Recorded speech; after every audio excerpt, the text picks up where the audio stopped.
আসসালামু আলাইকুম, নার্গিস মজিদ লিমা স্বাগত জানাচ্ছি এনটিভির মধ্যরাতের খবরে। ক্রাউন সিমেন্ট শিরোনাম দেখছিলেন, এবার পুরো খবর।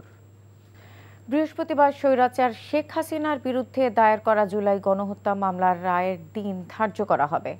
স্বচ্ছ ও স্বাভাবিক প্রক্রিয়া আন্তর্জাতিক অপরাধ ট্রাইব্যুনালে বিচার কাজ অনুষ্ঠিত হচ্ছে বলে জানিয়েছেন প্রসিকিউটর মিজানুল ইসলাম।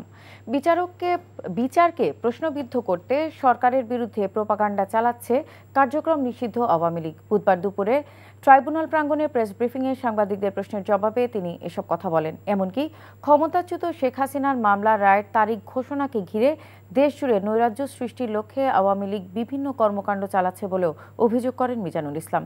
এদিকে চাংখারপুলে ৬ জনকে হত্যার মামলায় আজ তদন্তকারী কর্মকর্তা সর্বশেষ সাক্ষী হিসেবে আংশিক সাক্ষ্য দিয়েছেন। বাকি সাক্ষ্য প্রদানের জন্য বৃহস্পতিবার পরবর্তী দিন ধার্য করা হয়েছে। আর আশুলিয়ায় লাশ পোড়ানোর মামলায় সাক্ষী হাজির করতে পারেনি প্রসিকিউশন।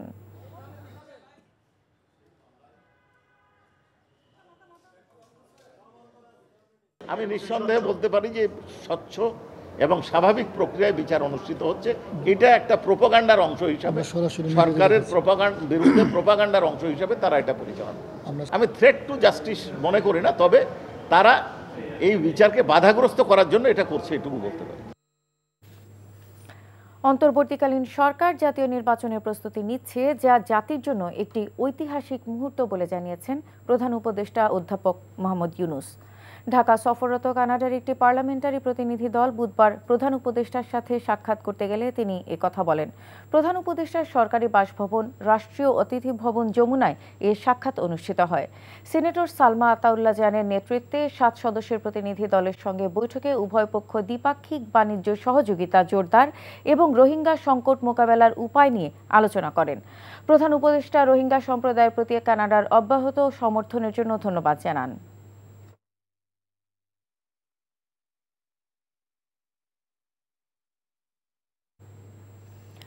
প্রধান উপদেষ্টা ডক্টর মোহাম্মদ ইউনূস বৃহস্পতিবার জাতির উদ্দেশ্যে ভাষণ দেবেন। বাংলাদেশ টেলিভিশন, বিটিভি নিউজ ও বিটিভি ওয়ার্ল্ড সরাসরি এটি সম্প্রচার করবে। বুধবার রাতে প্রধান উপদেষ্টার উপপ্রেস সচিব আবুল কালাম আজাদ মজুমদার এ তথ্য নিশ্চিত করেন। ধারণা করা হচ্ছে প্রধান উপদেষ্টা তার ভাষণে জুলাই জাতীয় সনদ বা সংস্কার বাস্তবায়নের বিষয়ে সিদ্ধান্ত জানাবেন। এছাড়া গণভোটের দিনক্ষণ বিষয়ে কিছু নির্দেশনা দেবেন। এর আগে জুলাই গণ অভ্যুত্থান দিবস উপলক্ষে চলতি বছরের 5 আগস্ট জাতির উদ্দেশ্যে ভাষণ দিয়েছিলেন তিনি। দুর্বল অন্তর্বর্তী সরকারকে হুমকি ধামকি না দিয়ে রাজনৈতিক দলগুলোকে ফেব্রুয়ারিতে জনগণের মুখোমুখি হবার আহ্বান জানিয়েছেন বিএনপির ভারপ্রাপ্ত চেয়ারম্যান তারেক রহমান। তিনি বলেন, কিছু রাজনৈতিক দল সরকারের দুর্বলতার সুযোগ নিয়ে জনগণের আকাঙ্ক্ষার বিরুদ্ধে অবস্থান নিচ্ছে। ফ্যাসিবাদের ছাতার তলে যারা পূর্বে অবস্থান নিয়েছে, এখন তাদের ছাতার নিচে পলাতক ফ্যাসিবাদীরা অবস্থান নিয়েছে কিনা তা নিয়েও প্রশ্ন রাখেন তারেক রহমান। হাসান মাহমুদের রিপোর্ট। জাতীয় বিপ্লব ও সংহতি দিবসের 50 বছর পূর্তি উপলক্ষে রাজধানীর চিনমোটি সম্মেলন কেন্দ্রে বিএনপি আয়োজিত আলোচনায় লন্ডন থেকে অনলাইনে যুক্ত হয়ে তারেক রহমান রাজনৈতিক দলগুলোকে সংকট সৃষ্টি না করে ফেব্রুয়ারিতে নির্বাচনে অংশ নেয়ার আহ্বান জানান। অন্তর্বর্তীকালীন সরকারকে হুমকি ধামকি না দিয়ে আগামী ফেব্রুয়ারি মাসে জনগণের মুখোমুখি হই আমরা। চলুন, সরকারকেই সিদ্ধান্ত নিতে হবে তারা কি একটি রাজনৈতিক দলের আকাঙ্ক্ষা বাস্তবায়ন করবে, নাকি দেশের গণতান্ত্রিক জনগণের কাছে জবাবদিহিমূলক একটি সরকার প্রতিষ্ঠার লক্ষ্যে ফেব্রুয়ারির জাতীয় নির্বাচনকে অগ্রাধিকার বা প্রায়োরিটি তারা দেবে। সম্প্রতি গাড়ি পোড়ানো, ককটেল বিস্ফোরণ সহ বিভিন্ন নাশকতার উল্লেখ করে তারেক রহমান বলেন, একদিকে পতিত ফ্যাসিবাদ মাথাচাড়া দিয়ে উঠছে, অন্যদিকে নির্বাচন নিয়ে জটিলতা সৃষ্টি করে রাষ্ট্রের খবরদারি করা ও পতিতদের পুনর্বাসনের সুযোগ দেয়া হচ্ছে কিনা তা প্রশ্ন। যে নিজেদেরকে বাঁচাতে গিয়ে তারা ফ্যাসিবাদের ছাতার নিচে আশ্রয় নেওয়ার কৌশল অবলম্বন করেছিল। বর্তমান পরিবর্তিত পরিস্থিতিতে সেই পতিত পরাজিত পলাতক স্বৈরাচার একইভাবে ফ্যাসিবাদ বিরোধী আন্দোলনে থাকা সেই দলটির ছাতার নিচে আশ্রয় নিয়েছে কিনা মনে হয় এটি আমাদের সকলের দেখার বা ভাবার সময় এসছে। কথিত গণভোটের চেয়ে কৃষক, শ্রমিক ও বেকারদের নিয়ে পরিকল্পনা করা জরুরি বললেন তারেক রহমান। জনগণের হাজার হাজার কোটি টাকা ব্যয় করে কথিত গণভোট উৎপাদনের চেয়ে সেই টাকায় পেঁয়াজ সংরক্ষণাগার বা কোল্ড স্টোরেজ যদি স্থাপন করা হয়, এটা বোধহয় কৃষকদের কাছে গণভোটের চেয়ে অনেক বেশি গ্রহণযোগ্য হবে। নারীর কর্মঘণ্টা কমানোর কথা বলে চাকরিদাতাদেরকে কি কৌশলে নারীদেরকে চাকরি না দেওয়ার জন্য কি উৎসাহিত করা হচ্ছে না? আলোচনায় অংশ নিয়ে বিএনপি ও বিভিন্ন দলের বক্তারা রাজনৈতিক সংকট নিরসনের উপর তাগিদ দেন। বাংলাদেশের যে গণতান্ত্রিক উত্তরণের যে পথ, সেই পথকে বাধাগ্রস্ত করা, বাংলাদেশে সত্যিকার অর্থে সংস্কারের জন্য যে নির্বাচন হওয়া দরকার সেই নির্বাচনকে বাধাগ্রস্ত করা। যে ঐক্য প্রতিষ্ঠিত হয়েছিল মহা অভ্যুত্থানের মধ্য দিয়ে, সেই ঐক্য অনেকটাই চুরমার হয়ে গেছে, অনেকটাই ফাটল ধরেছে। বিচার এবং জাতীয় সংসদের নির্বাচন, সেই সংস্কারের কার্যক্রমগুলো চলছে, আমরা স্বাক্ষর করেছি, আমরা এটার আইনি ভিত্তি চাই। ভেদাভেদ ভুলে ফ্যাসিবাদ বিরোধীদের ঐক্যবদ্ধ থাকার আহ্বান জানান বক্তারা। Hasan Mahmud, NTV news, Dhaka. রোববারের মধ্যে জুলাই জাতীয় সনদ বাস্তবায়নের আদেশ জারি ও নভেম্বরে গণভোটের ঘোষণা সহ ৫ দফা দাবি না মানলে প্রধান উপদেষ্টার বাসভবন যমুনার সামনে অনির্দিষ্টকালের জন্য অবস্থান কর্মসূচি পালনের হুঁশিয়ারি দিয়েছে জামায়াতে ইসলামী সহ ৮টি রাজনৈতিক দল। একই দাবিতে ১৪ নভেম্বর জেলা ও মহানগর পর্যায়ে বিক্ষোভ মিছিল করবে দলগুলো। এছাড়া কার্যক্রম নিষিদ্ধ আওয়ামী লীগের লকডাউন কর্মসূচি মোকাবেলায় সারা দেশে রাজপথে থাকার ঘোষণা দিয়েছে তারা। রাজপথে থাকবে ইসলামী ছাত্র শিবিরও। মেহেদী হাসানকে সঙ্গে নিয়ে আরো জানাচ্ছেন সালাউদ্দিন কাদের। জুলাই সনদের আইনি ভিত্তি, গণভোট সহ ৫ দফা দাবিতে মঙ্গলবার সমাবেশ করে জামায়াত ইসলামী সহ ৮টি রাজনৈতিক দল। সমাবেশ থেকে পরবর্তী কর্মসূচির ঘোষণা না করলেও বুধবার জরুরি বৈঠকে বসে দলগুলো। বৈঠক শেষে রাজধানীর মগবাজারে সংবাদ সম্মেলন করে সম্মিলিত ৮ দল। এ সময় জামায়াতের সিনিয়র নায়েবে আমির মুজিবুর রহমান জানান, ১৬ নভেম্বরের মধ্যে দাবি না মানলে প্রধান উপদেষ্টার বাসভবনের সামনে অনির্দিষ্টকালের জন্য অবস্থান কর্মসূচির ঘোষণা করা হবে। জনগণের ৫ দফা দাবি মেনে নেওয়া না হলে উক্ত সংবাদ সম্মেলন থেকে প্রধান উপদেষ্টার কার্যালয় যমুনার সামনে অনির্দিষ্টকালের জন্য অবস্থানের কর্মসূচি ঘোষণা করা হবে। ১৩ নভেম্বর বৃহস্পতিবার ফ্যাসিবাদী শক্তির নাশকতা ও অপতৎপরতা প্রতিরোধে ৮ দলের নেতৃবৃন্দ সর্বস্তরের জনশক্তি সহ দেশব্যাপী রাজপথে অবস্থান করবে। একই সাথে ফ্যাসিবাদ বিরোধী সকল দেশপ্রেমিক শক্তিকে আমরা রাজপথে নেমে আসার আহ্বান জানাচ্ছি। এছাড়া দলটির সেক্রেটারি জেনারেল মিয়া গোলাম পরওয়ার জানান, জুলাই সনদ বাস্তবায়নের আদেশ জারি ও নভেম্বরের মধ্যে গণভোট হলে ফেব্রুয়ারি নয়, জানুয়ারিতেও নির্বাচনে আপত্তি নেই জামায়াতের। আমরা যে এই ফেব্রুয়ারিতে চাই, এটার বিশ্বাসযোগ্যতা নিয়ে কোনো প্রশ্নের অবকাশ নেই। এমনকি আমাদের নেতারা একথাও বলেছেন, জুলাই সনদ নির্বাচনের গণভোট সহ এটা মেনে নিলে আমরা তার আগে জানুয়ারিতেও আমরা নির্বাচন করতে রাজি। এদিকে ঢাকায় কার্যক্রম নিষিদ্ধ আওয়ামী লীগের ডাকা লকডাউন কর্মসূচির নামে নৈরাজ্য সৃষ্টির চেষ্টা করলে ছাত্র জনতার সঙ্গে নিয়ে প্রতিহতের ঘোষণা দিয়েছে ইসলামী ছাত্র শিবির। আগামীকাল ১৩ নভেম্বর আন্তর্জাতিক ট্রাইব্যুনালে খুনি হাসিনার বিচার রায় ঘোষণা করবে। এই প্রেক্ষিতে নিষিদ্ধ আওয়ামী লীগের কিছু নেতাকর্মী ঢাকায় লকডাউন নামে কর্মসূচি দিয়েছে। আমরা তাদের স্পষ্ট জানিয়ে দিতে চাই, নতুন বাংলাদেশে ফ্যাসিবাদ ও অরাজকতার কোনো স্থান নেই। দেশের শান্তি শৃঙ্খলা বিনষ্টের যে কোনো প্রচেষ্টা ছাত্র সমাজ ও জনগণ প্রতিহত করবে। এছাড়া দেশের কয়েকটি গণমাধ্যম এখনও ফ্যাসিবাদী আমলের মতো একপেশে সংবাদ প্রচার করছে বলেও অভিযোগ করেন শিবির সভাপতি সালাউদ্দিন কাদের, এনটিভি নিউজ, ঢাকা।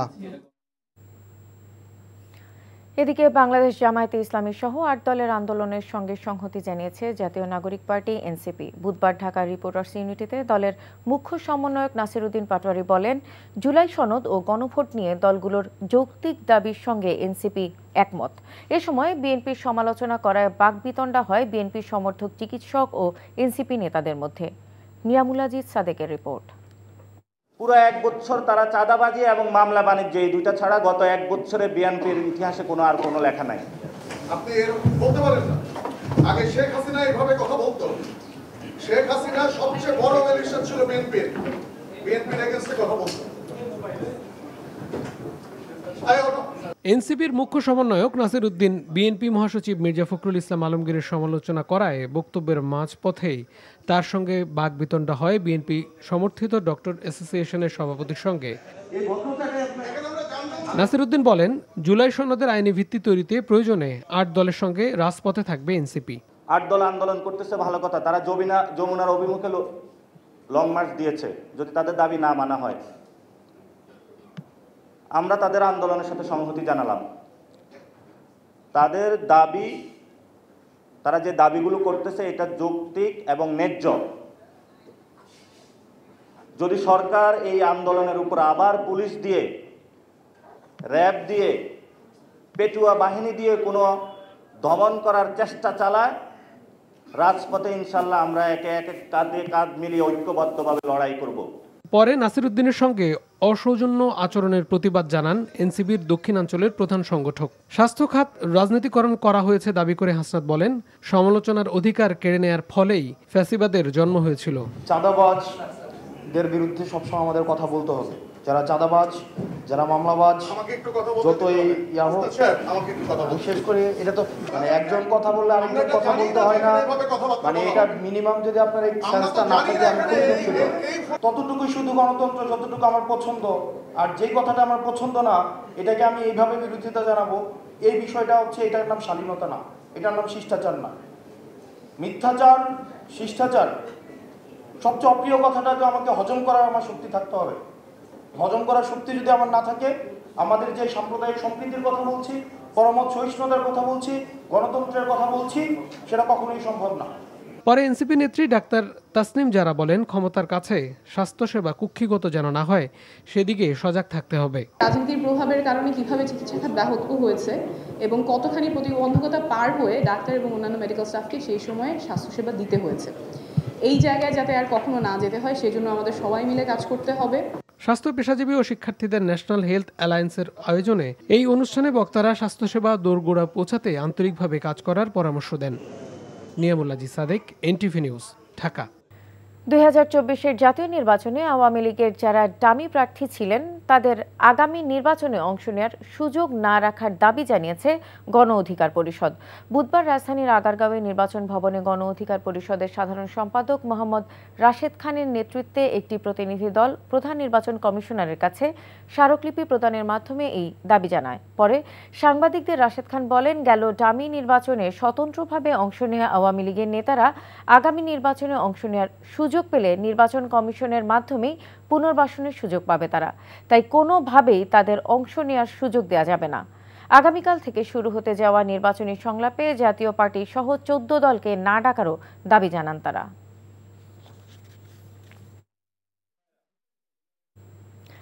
দেশের জনপ্রিয় টেলিভিশন চ্যানেল এনটিভির সাংবাদিক, কর্মকর্তা, কর্মচারী ও তাদের পরিবারের সদস্যরা ইবনে সিনা হাসপাতালে ও ডায়াগনস্টিক সেন্টারে ক্ষেত্র বিশেষে পরীক্ষা নিরীক্ষা ও স্বাস্থ্যসেবায় 30 থেকে 35% পর্যন্ত মূল্য ছাড় পাবেন। বুধবার দেশের শীর্ষস্থানীয় স্বাস্থ্যসেবা প্রতিষ্ঠান ইবনে সিনা ট্রাস্ট ও আন্তর্জাতিক টেলিভিশন চ্যানেল এনটিভির মধ্যে চিকিৎসা সেবায় সহযোগিতা বিষয়ে এক সমঝোতা স্মারক স্বাক্ষরিত হয় কারওয়ানবাজার এনটিভি কার্যালয়ে। এ সময় ইবনে সিনা হাসপাতাল কর্মকর্তারা জানান, প্যাথোলজিক্যাল ও পিসিআর পরীক্ষায় 35%, রেয়ার টেস্ট এবং রেডিওলজিক্যাল ও ইমেজিং পরীক্ষায় 30% পর্যন্ত ছাড়। এছাড়াও সার্জারিতে আংশিক ছাড় ও ওয়ান স্টপ কর্পোরেট সার্ভিসের সুবিধা। চুক্তি স্বাক্ষরে উপস্থিত ছিলেন ইবনে সিনা ট্রাস্টের এজিএম নিয়াজ মাকদুম শিবলি, কর্পোরেট অঞ্চল business development in-charge Mohammad Masud সহ অন্যান্য কর্মকর্তারা। এনটিভির পরিচালক নুরুদ্দিন আহমেদ, মানব সম্পদ ও প্রশাসন বিভাগের প্রধান সুলতানা এ বানু, অর্থ ও হিসাব বিভাগের প্রধান গোলাম রওশন ইয়াজদানি এবং নিউজ অ্যান্ড কারেন্ট অ্যাফেয়ার্স বিভাগ, অনলাইন ও অনুষ্ঠান বিভাগের কর্মকর্তারা উপস্থিত ছিলেন। সারা বিশ্বে 5 বছরের কম বয়সী শিশুদের মৃত্যুর অন্যতম প্রধান কারণ নিউমোনিয়া। শ্বাসতন্ত্রের ব্যাকটেরিয়া অথবা ভাইরাস সংক্রমণের ফলে সৃষ্ট এ রোগ প্রতিরোধযোগ্য ব্যাধি হলেও বিশ্বে প্রতি 39 সেকেন্ডে একজন শিশু নিউমোনিয়ায় প্রাণ হারায়। দেশে প্রাণ হারায় বছরে প্রায় 24,000 শিশু। তাই শিশুর যত্নে আরও বেশি মনোযোগী হওয়ার পরামর্শ বিশেষজ্ঞ শিশু চিকিৎসকদের। বুধবার রাজধানীর শিশু হাসপাতালের অডিটোরিয়ামে বিশ্ব নিউমোনিয়া দিবস 2025 উদযাপন উপলক্ষে আয়োজিত সেমিনারে অংশ নেওয়া চিকিৎসকরা আরও বলেন, নিয়মিত টিকা প্রদান, প্রথম 6 মাস শুধু মাতৃদুগ্ধ পান করানো, অ্যান্টিবায়োটিকের যৌক্তিক ব্যবহার, সঠিক স্বাস্থ্যবিধি অনুসরণ এবং ধোঁয়ামুক্ত নিরাপদ পরিবেশ নিশ্চিত করার মাধ্যমে নিউমোনিয়াজনিত শিশু মৃত্যু হার উল্লেখযোগ্যভাবে কমানো সম্ভব। প্রায় এক যুগ পর মৌলভীবাজারে চেম্বার অফ কমার্স অ্যান্ড ইন্ডাস্ট্রির দ্বিবার্ষিক নির্বাচনকে সামনে রেখে আনুষ্ঠানিকভাবে প্যানেল ঘোষণা করেছেন ব্যবসায়ী ঐক্য ফোরাম। বুধবার রাতে স্থানীয় একটি কনভেনশন হলে এমসিএস এর চেয়ারম্যান, কেবল ব্যবসায়ী ও এমসিসিআইর সাবেক পরিচালক হাসান আহমেদ জাবেদের প্যানেলের পরিচিতি সভা অনুষ্ঠিত হয়। এ সময় উপস্থিত ছিলেন বিএনপির জাতীয় নির্বাহী কমিটির সদস্য এম নাসির রহমান, চেম্বারের সভাপতি সৈয়দ মোজাম্মেল আলী শরীফ সহ অন্যরা। এছাড়াও উপস্থিত ছিলেন নারী উদ্যোক্তা, শহরের বিভিন্ন শ্রেণী পেশার ব্যবসায়ী, সামাজিক ও সাংস্কৃতিক সংগঠনের নেতৃবৃন্দ এবং গণমাধ্যম কর্মীরা।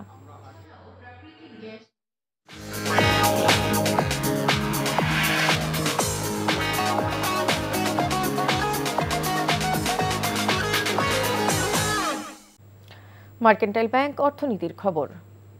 যৌক্তিক শুল্কায়ন, মিলগুলোতে নিরবচ্ছিন্ন জ্বালানি সরবরাহ ও চাঁদাবাজি বন্ধ থাকলে আসছে রমজানে বাজারে অস্থিরতা তৈরি হবে না, এমন আশ্বাস খুচরা পাইকারি ব্যবসায়ী ও আমদানিকারকদের।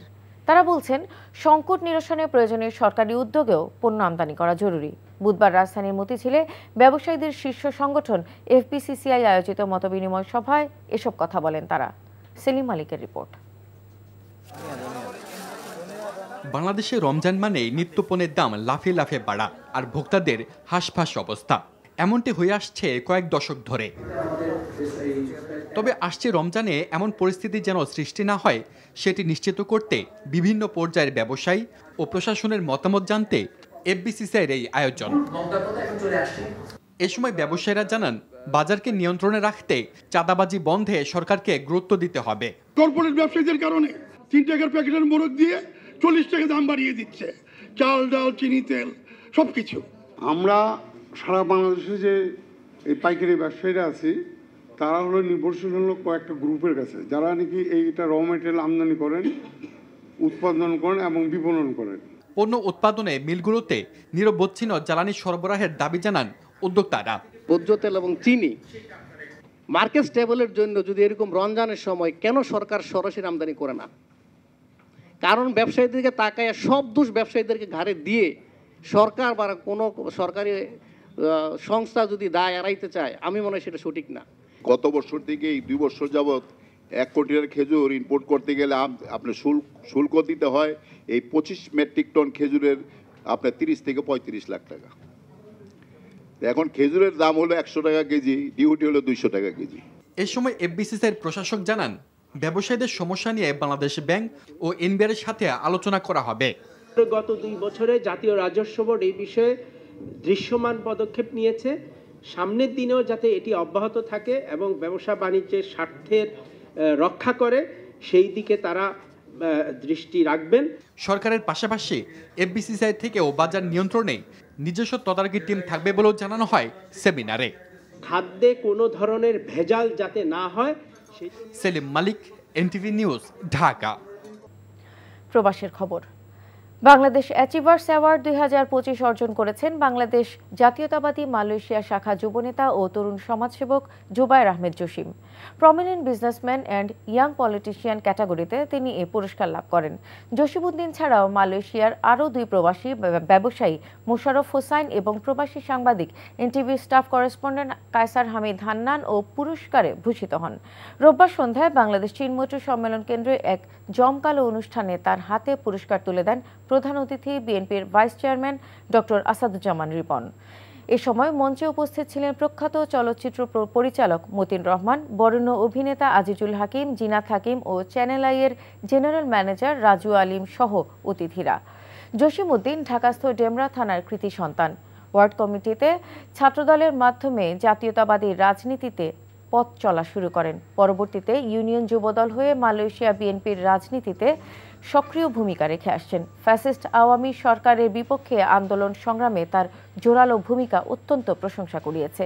তরুণ যুবনেতা কোভিডকালীন সময় সহ বিভিন্ন সময় প্রবাসীদের বিপদে আপদে পাশে দাঁড়িয়ে সেবা করে কুয়ালালামপুরে অতি পরিচিত মুখ।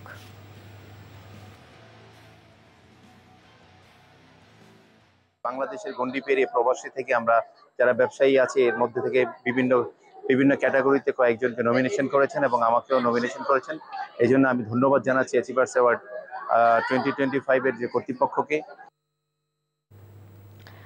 মরুর দেশ আমিরাতে শুরু হয়েছে প্রবাসী বাংলাদেশিদের ফুটবল উৎসব।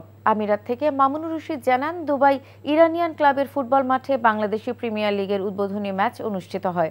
টুর্নামেন্টের উদ্বোধন করেন দুবাইস্থ কনসুলেটের প্রেস উইংয়ের প্রথম সচিব মোহাম্মদ আরিফুর রহমান।